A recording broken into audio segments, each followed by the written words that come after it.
Hello everyone, मैं आशा करती हूँ आप सभी ठीक होंगे। मैं काजल धामी आप सभी का स्वागत करती हूँ आपके अपने चैनल पीपल टीचर में। आई होप आप सभी ठीक होंगे और सीटेट परीक्षा की बहुत अच्छे से तैयारी कर रहे होंगे और सभी इस आशा में होंगे कि आपकी सीटेट की परीक्षा फर्स्ट अटेम्प्ट में यहाँ पे क्लियर हो जाए। तो देखिए, आज की ये वीडियो आप लोगों की प्रिपरेशन जर्नी में बहुत अहम रोल यहाँ पे निभाने वाली है। आज की इस वीडियो में मैं आप लोगों के साथ यहाँ पे अपनी प्रिपरेशन जर्नी, जो कि यहाँ पे बीएड के तुरंत बाद मैंने यहाँ पे सीटेट परीक्षा किस तरीके से क्लियर किया था, किस तरीके से मैंने तैयारी की थी, और साथ ही साथ यहाँ पे एग्जामिनेशन हॉल में मुझसे कुछ सिली मिस्टेक हुए थे जिसकी वजह से मेरा जो स्कोर कार्ड था और ज़्यादा अच्छा हो सकता था, बट कहीं ना कहीं यहाँ पे मेरे 4 से 5 नंबर जो है यहाँ पे इस वजह से यहाँ पे कट गए थे, जो कि मैं आप भी डिस्कस करूंगी। तो चलिए आज की वीडियो शुरू करते हैं। तो देखिए, यहाँ पर जब मैंने यहाँ पे बीएड कंप्लीट किया, बीएड कंप्लीट करने के बाद जस्ट 2-3 महीने बाद ही यहाँ पे आपका जो सीटेट की परीक्षा थी ये होने वाली थी। ये लगभग 2018 की बात है। तो देखिए, हमारे टाइम में सीटेट की परीक्षा ऑफलाइन मोड पे होती थी और कहीं ना कहीं जब हम फर्स्ट टाइम ये पेपर देते तो हम लोग इतना एक्सपीरियंस नहीं होते कि हम लोग कौन से रिसोर्सेज से तैयारी करें, कौन सी बुक खरीदें। तो देखिए, एक अरिहंत की बुक मैं मार्केट से खरीद के ले आई थी कि चलिए इससे पढ़ेंगे, क्योंकि सब कुछ होता है उसमें, और 1-2 प्रीवियस ईयर पेपर मैंने नेट से डाउनलोड कर लिए थे। तो देखिए, यहाँ पे हमें आइडिया लग जाता है कि जो आपका पेपर 1 है वो क्या है। वो आपका 1st to 5th क्लास तक का आपका कंटेंट यहाँ पे कवर करता है, जिसके अंदर ईवीएस का आपका कवरेज यहाँ पे पूछा जाता है। और पेपर 2 जो है वो आपका क्या है कि वो आपका 6 to 8 क्लास का कंटेंट यहाँ पे कवर करता है। और यहाँ पे मेरा जो 6 to 8 में जो मेरा सब्जेक्ट था वो मैथ्स और साइंस था, और बीएड के साथ साथ मैं यहाँ पे ट्यूशन क्लासेस भी ले रही थी। तो मेरा जो एनसीईआरटी का पोर्शन था वो एक अप टू मार्क था कि हाँ, थोड़ा सा मेरा यहाँ पे तैयार है, मुझे थोड़ा सा फिनिशिंग या फाइनल टच यहाँ पे देना है। तो कहते हैं ना, एक ओवर कॉन्फिडेंस आ जाता है कि हम लोगों को ये चीज़ नहीं करनी, हम लोग बाकी चीज़ें कर लेते हैं। तो देखिए, तैयारी के दौरान तो ऐसा एज सच मैंने बहुत सारे अलग अलग नोट्स बना के ऐसे तैयारी नहीं की, और इतना टाइम भी नहीं होता था उस समय कि मैं यहाँ पे अलग से तैयारी कर पाऊँ। बट कहीं ना कहीं होता है ना कि 1000-1200 का फॉर्म भरा है तो पेपर फर्स्ट टाइम में क्लियर हो जाए तो बहुत अच्छी बात है। तो देखिए, इसी तरीके से यहाँ पे तैयारी जो है ये मैंने शुरू की। तो देखिए, सबसे पहले मैं आपके साथ ये डिस्कस करना चाहती हूँ कि एग्जामिनेशन हॉल में मैंने क्या यहाँ पे मिस्टेक की, और यहाँ पे मैंने आपके साथ 10 डेज की सीरीज यहाँ पे शुरू की है। और इसके बीच में ये वीडियो बनाने का एम क्या है, यहाँ पर मैं अपने कवर्ड में देखा तब मुझे ये 2 पेपर मेरे मिले, जो कि सीटेट परीक्षा का पेपर 1 और पेपर 2 का क्वेश्चन पेपर है। इस पेपर को आज मैं मॉर्निंग में देख रही थी कि मैंने अपने स्कोर को किस तरीके से यहाँ पे डिक्रीज़ किया, अपने हाथों से डिक्रीज़ किया। मैं इसलिए बोल रही हूँ क्योंकि यहाँ पर जो मेरे मार्क्स थे वो मेरे मार्क्स लगभग आपके 117 के आसपास थे। ये मार्क्स मेरी इजीली 125 प्लस हो सकते थे। अब मैं आपको कुछ अपनी मिस्टेक्स बताती हूँ जो कि आपके एग्जामिनेशन हॉल में कॉमन मिस्टेक होती है, कोई भी कैंडिडेट इजीली कर सकता है। अगर आपके मन में पेपर देते हुए घबराहट है, और घबराहट होना एक नॉर्मल, एक तरीके से आप कह सकते हैं एक प्रोसेस है, बट आप ये कैसे ओवरकम कर सकते हैं? प्रैक्टिस के साथ। और जैसा मैंने बोला कि मैंने ज़्यादा यहाँ पे बहुत डिटेल में प्रिपरेशन नहीं की, बहुत डिटेल में यहाँ पे प्रैक्टिस नहीं की, तो ये चीज़ मेरे साथ यहाँ पे कॉमनली हुआ था। जो चीज़ें आपके साथ ना हो, होता क्या है कि कहते हैं कि ऐसे कैंडिडेट जो कि दूसरों की मिस्टेक से सीखे वो ज़्यादा समझदार होते हैं। तो आपको ये मिस्टेक नहीं करनी, जो मिस्टेक मैं अब आपको बता रही हूँ। आपको स्क्रीन में यहाँ पे एक क्वेश्चन दिख रहा होगा जिसमें बहुत सारी काटा पीटी है, जो मैंने एग्जामिनेशन हॉल में ही कर दी थी। था क्या कि इस क्वेश्चन में मुझे यहाँ पे मैथ्स का एक क्वेश्चन था जिसमें मुझे यहाँ पे रेंज आपका कैलकुलेट करना था। तो देखिए, रेंज हम कैसे कैलकुलेट करते हैं, सबसे बड़ी वाली वैल्यू में से सबसे छोटी वैल्यू को माइनस करते हैं। तो देखिए, सबसे बड़ी जो वैल्यू है इसमें आपकी 8 है, और जो सबसे छोटी वैल्यू है वो है आपका -8। तो इसे अगर हम सॉल्व करेंगे तो माइनस माइनस प्लस, और आंसर आएगा यहाँ पे 16 डिग्री सेल्सियस। तो मैंने आंसर तो निकाल दिया था, नीचे जो रफ वर्क रफ स्पेस आता है, और मैंने टिक लगा दिया हिंदी मीडियम वाले साइड में 16 को।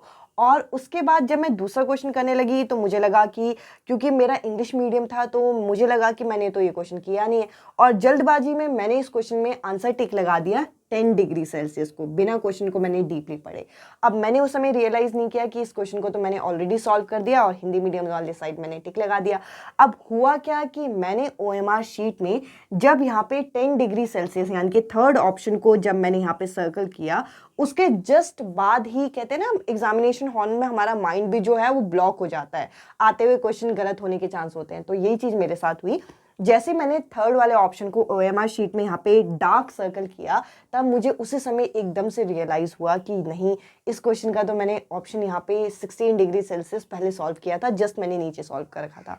अब देखिए एग्जामिनेशन हॉल में मुझे पता चल गया कि ये क्वेश्चन गलत है, क्योंकि आपको पता है OMR शीट में एक बार जब हम सर्कल कर देते हैं उसके बाद हम दोबारा सर्कल करते हैं तो वो नल एंड वॉइड होता है। तो कहीं ना कहीं मुझे इतना गुस्सा आया कि मैंने क्वेश्चन पेपर में ही वहाँ पे क्वेश्चन के सामने यहाँ पे क्रॉस लगा दिया था। आप यहाँ पे क्रॉस देख सकते हैं। तो देखिए होता क्या है कि एग्जामिनेशन हॉल में जरूरी नहीं है कि जो क्वेश्चन आपको नहीं आते हैं वही गलत होंगे, यहाँ पर आते हुए क्वेश्चन भी गलत हो सकते हैं। आपको इस चीज़ का बहुत ख्याल रखना है। मेरा कहने का मतलब क्या है कि कई बारी हम घबराहट में होते हैं, कई बारी हमारा पेपर छूट रहा होता है, तो ऐसा होता है कि जो क्वेश्चन हमें आ रहे हैं उन क्वेश्चंस में भी गलती होने के चांसेस हो जाते हैं। तो आपको क्या करना है, आपका तो देखिए हमारा तो ऑफलाइन मोड में पेपर था, क्वेश्चन पेपर होता था, ये पेज कर लिया, नेक्स्ट पेज पलटा, नेक्स्ट पेज देख लिया, और अगर वो पेज छूट गया तो हम दोबारा देख सकते हैं।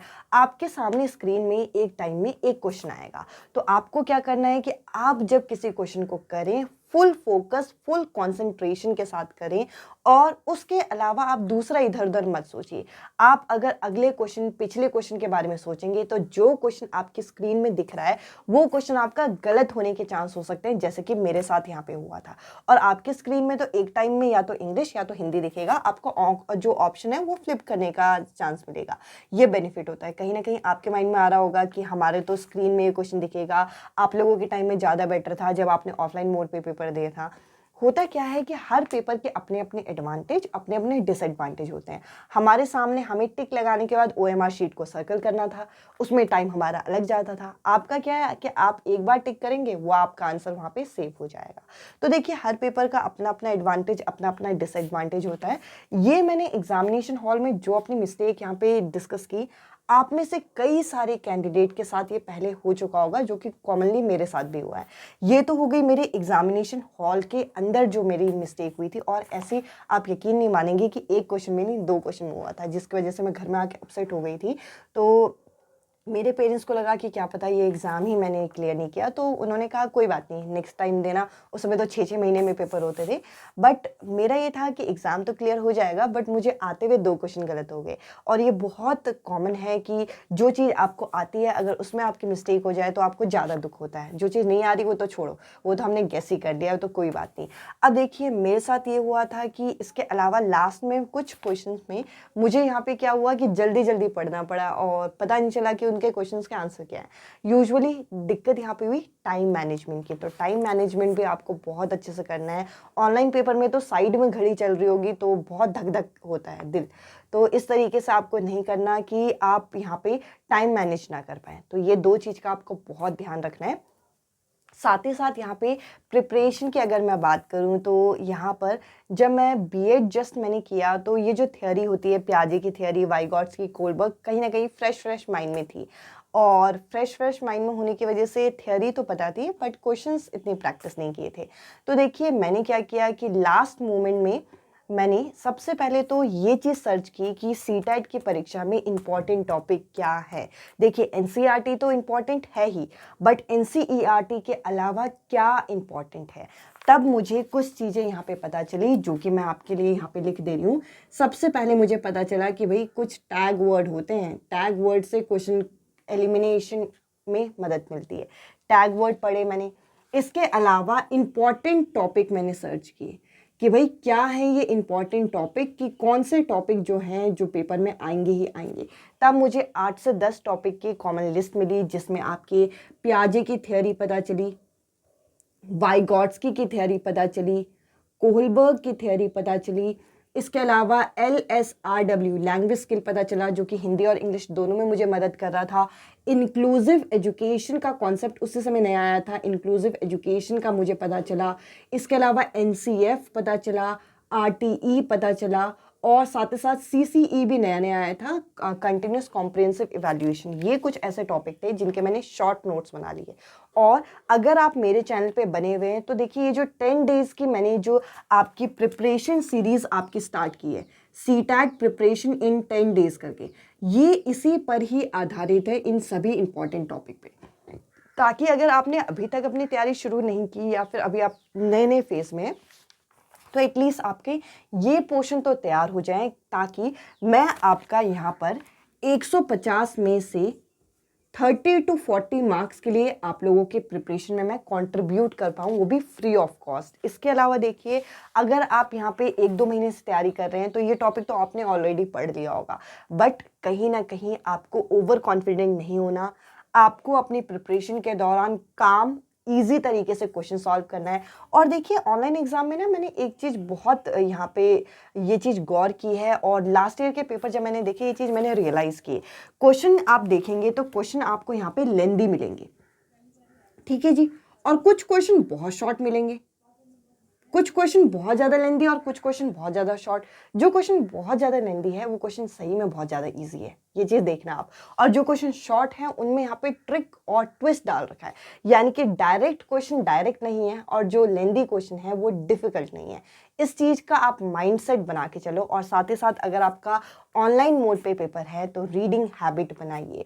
तो 2-4 बातें आपको अभी याद रखनी है और 2-4 बातें आपको एग्जामिनेशन हॉल में याद रखनी है, ताकि आपका जो टारगेट है आप वो अचीव कर पाए और अच्छे से अच्छा स्कोर कर पाए। जैसे कि मैंने ये 10 डेज प्रिपरेशन सीरीज़ बताई, इसके 6 सीरीज़ ऑलरेडी अपलोड हो गई है। सीटैट प्रिपरेशन इन 10 डेज करके एक प्लेलिस्ट मिलेगी, आप उस प्लेलिस्ट में देखिए डे 1, डे 2, डे 3 सब कुछ आपको मिलेगा। साथ ही साथ आपका यहाँ पर सीटैट परीक्षा के कंप्लीट नोट्स भी मैंने इसी तरीके से आपके बनाए हुए हैं, ताकि आपके कम समय में अच्छी तरीके से यहाँ पे तैयारी हो। अगर आप चाहते हैं कि आपको कंप्लीट कंटेंट एक जगह पे मिल जाए विद NCERT कंप्लीट यहाँ पे जो कंटेंट है, तो आप इस नंबर पे व्हाट्सअप कर सकते हैं। ये जो नोट्स हैं आपके पेड फॉर्म में है। तो देखिए, ये मैंने अपनी तैयारी का आपका एक शॉर्ट जर्नी आपके साथ डिस्कस किया। आई होप इससे आपको बहुत कुछ सीखने को मिला होगा। कुछ चीज़ें आपको पता होंगी, कुछ चीज़ें आपके माइंड में होती हैं, कुछ चीज़ें आपने नहीं देखी होंगी, और अगर आप न्यू हैं तो आपको ये वीडियो आपको बहुत मदद मिली होगी। आज की इस वीडियो में इतना ही। जैसे कि मैंने कहा कि ये जो सीरीज़ है, इस सीरीज़ में आप बने रहिएगा। साथ ही साथ अगर आपको सीटैट परीक्षा की कंप्लीट नोट्स चाहिए तो ये नोट्स आप पढ़ेंगे तो 10 से 15 दिन में भी आपके कवर हो जाएंगे। इस तरीके से आपके प्रिसाइजली बनाए हुए हैं। इस नंबर पे आप व्हाट्सअप कर सकते हैं। साथ ही साथ आप मेरे साथ टेलीग्राम ग्रुप पर जुड़ सकते हैं, जिसका लिंक आपको डिस्क्रिप्शन में मिल जाएगा। इस वीडियो में इतना ही। अब मैं आपसे मिलती हूँ अगली वीडियो में अगले टॉपिक के साथ। Bye bye, take care.